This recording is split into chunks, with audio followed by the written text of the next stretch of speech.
Okay. Hi, this is David Kellogg. I think I would like to welcome you to the presentation on the LinkedIn profile, and this should walk you through what you need to do for that. So first, what is LinkedIn? It's a free service. I have never paid for it. You will, once you sign up for LinkedIn, get asked to go premium. You will probably not need to do it except later. Maybe you will want to do it if you're in a job search situation. That's pretty much the only time I can think of to use the premium version. LinkedIn is, at first blush, a resume, an electronic resume. Unlike a paper resume, it's in digital form, of course, being online.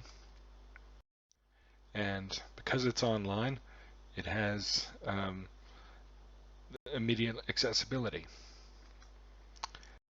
It is also dynamic in the sense that people can click through it in a variety of ways and can drill down through a number of levels. You can read a LinkedIn profile at a very simple surface level, or you can go quite deep into it. In addition to being a resume, it's also a social network like Facebook or Twitter or Instagram or anything like that. Unlike Facebook, however, it is a professional network, and everything about it should exude professionalism.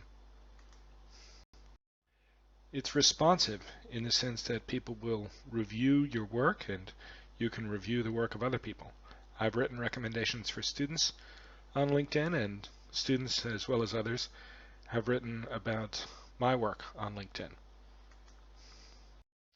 And it's growing. So unlike a resume, which grows, of course, with your experience, your LinkedIn network, as it grows, gives you more possibilities for things like finding the right kind of opportunity.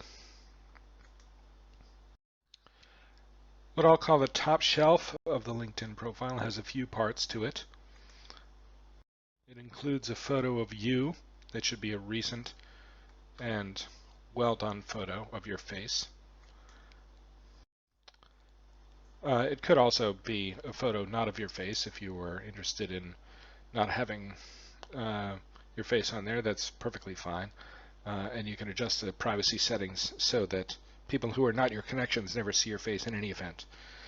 Many LinkedIn profiles have taken advantage of a recent feature which allows you to put a background picture behind the main picture of your face or some icon standing in for your face. The other main feature of the top shelf of LinkedIn is what they call the headline, which is a one-line description of who you are. The next section is the summary. Some people don't like to write summaries. I say you should always write one. If you look at mine, you'll see that mine is fairly long. A summary should be, at the very least, readable in the sense that it has good content to it and is clearly written. It is like the headline in a certain sense, in that it is the takeaway point of your online presence. However, it is expanded beyond the scope of the headline. The headline is really a one-line description. This can be 1 to 3 paragraphs. If you look at mine, I don't know how many paragraphs it is, but it's several. You also put experience, by which I really mean your job experience, on LinkedIn. You list the jobs that you have. You provide the kinds of details that you would put on a resume. In this sense, it looks a lot like a resume. You also link to the employer. If there is an employer who is of any size, that employer may very well be on LinkedIn, and so you can link to it. My LinkedIn page, for example, links both to Coastal Carolina University, where I am most of the year, and to the National University of Singapore's LinkedIn presence, where I teach during the summer and where I am right now. You also put your education. Of course, your education right now includes a college education that is not yet complete, but you put your high school or any community or technical college that you went to. Any schools that you went to, high school and beyond. You don't need to put your middle school or your elementary school. One basic fact of education in resumes is that your most recent school matters the most. The older they are, the less they matter.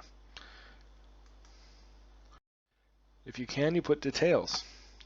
I'm amazed at what I've forgotten. I think I was more active in college than my resume gives a sense of, but you put your clubs, your activities, and your organizations that you were part of in school with the education.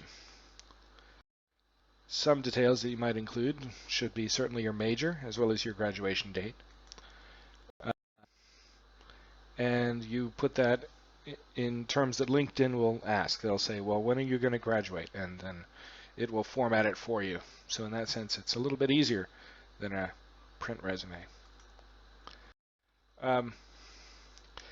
There are a lot of other things that are possible in LinkedIn. I've got a number of other things in LinkedIn. You don't have to exploit all of them.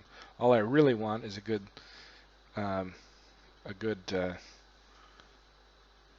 summary, education, and experience section. But if you want to include others, the richer things are on LinkedIn, the better it'll actually work for you.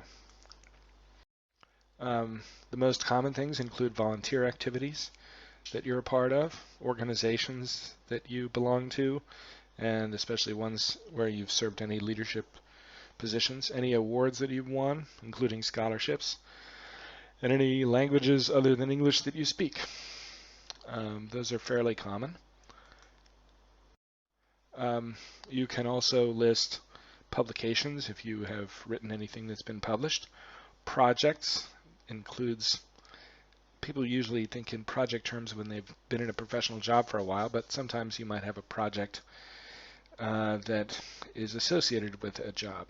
You know, like you were with a public service organization and you helped lead this campaign to clean up a certain neighborhood, or if you're in a fraternity or a sorority, you might list some projects under there. You would also list projects under organizations, fraternities and sororities, under organizations that you were involved in. People rarely list test scores, but that's something LinkedIn allows for. I wouldn't put it unless they were really, really good. Your SATs or your other test scores. And any certifications you have. If you were a lifeguard, you've got basic life saving certification as well as CPR, that sort of thing.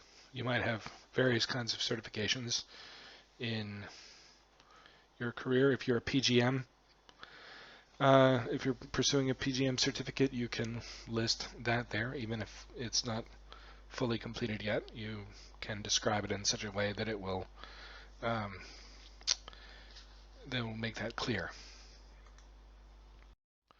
And then you put some contact information. Make sure you've got the ability for people who maybe are not connected with you in LinkedIn to be able to contact you. It is, after all, a way to make contacts professionally. As I said earlier, LinkedIn is a networking zone, and this means that there's a lot you can do. You grow in power on LinkedIn by adding connections. This means typically people you know, not people you have heard of, but people you know in real life, people you've worked with, people you've been to school with. You can allow LinkedIn to access your Gmail contacts and find people for you. Don't badger folks with asking them to connect, but you should definitely connect with me. That's how you'll turn in the assignment. You can also increase your visibility on LinkedIn by joining groups. I'm a member of various groups, including college alumni groups and groups interested in things that I'm interested in, like technical writing and content generation Writing at Work is a group that I'm a part of. Um, and by the way, LinkedIn will try to figure out what groups you might like based on how you write your summary and what your profile looks like. You can also hook up LinkedIn to other social media, including Twitter, Facebook, I think Instagram, SlideShare, which is a presentation sharing place. There are some social media that I've hooked up with, but through LinkedIn. But if you are hooking to your Facebook account or your Twitter account, make sure that those are professionally done. Don't hook up to a Facebook account where you've got pictures of you drunk. That seems obvious, but LinkedIn is professional. Its links to anything about you should be professional as well. You can also include posts, generate content about things of interest to you professionally, little articles, little thoughts, links with commentary, the same way you share links on Facebook or whatever, but you keep it to things that are of interest professionally. People will save those links and they'll think, oh, this person is an active professional in his or her area. This is a good thing. So that's basically what LinkedIn is about and how it works. You should go through your LinkedIn profile and be sure to include a good top shelf, a summary, an education section, and an experience section. Connect to me, connect to some other people. Eventually, you want to ask people for recommendations. You can see that I've got recommendations written for me, as well as some that I've written. I put up a lot of other things, including content that I've done for class. Perhaps I'll put this slideshow up. And all of this helps a person gain contacts, credibility, and use LinkedIn as a professional marketing tool. Okay, I look forward to seeing your profiles.